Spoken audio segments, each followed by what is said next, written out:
ঝরঝরে বৃষ্টির মধ্যে এক অমানবিক ছবি উঠে এলো ধূপগুড়ি থেকে। জাতীয় সড়কের ধারে পড়ে কাতরাচ্ছেন এক মহিলা। পাশ দিয়ে মানুষজন চলে যাচ্ছেন, কিন্তু কেউ তাকে দেখছেন না, সাহায্যের জন্য কেউ এগিয়ে আসছেন না।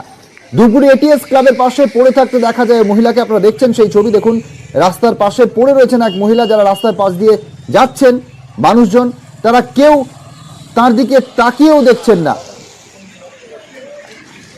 রকি রয়েছেন আমার সঙ্গে, প্রতিনিধি রকি, শেষ পর্যন্ত কারা এই মহিলাকে উদ্ধার করলো? দেখো, ঘটনাটি ঘটেছে ধূপগুড়ি শহরের বুকে। এই অমানবিক ছবি পুনরায় দেখা গেল ধূপগুড়ি শহরে। গতকাল রাতে মুষলধারে বৃষ্টি হচ্ছিল, সেই সময় ধূপগুড়ি সুপার মার্কেটের সামনে, এসটিএস ক্লাবের সামনে ফুটপাতে একটি মহিলা, মানসিক ভারসাম্যহীন মহিলা পড়ে থাকে এবং সেখানে সে কাতরাতে থাকে।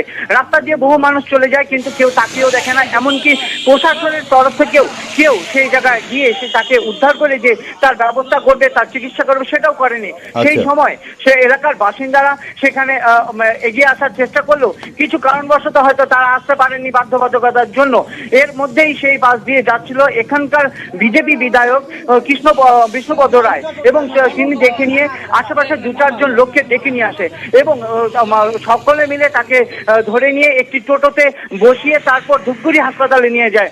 বর্তমানে সেখানে তার চিকিৎসা চলছে, কিন্তু তিনি প্রশ্ন তুলে দিয়েছেন এবং স্থানীয় বাসিন্দাদের একটি অভিযোগ যে ধূপগুড়ি প্রশাসনে চোখের সামনে এরকম করে কি করে একটি মানসিক ভারসাম্যহীন মহিলা পড়ে রয়েছে এবং তাদের জন্য কে দেখবে? এরকম ভারসাম্যহীন মহিলা এবং মানুষ অনেক। ধন্যবাদ রকি। আমরা কথা বললাম শেষ পর্যন্ত এলাকার বিধায়ক বিষ্ণুপদ রায়, তিনি এগিয়ে আসেন ওই মহিলাকে কিছু মানুষের সহায়তায় টোটোয় করে হাসপাতালে পাঠিয়ে দেন।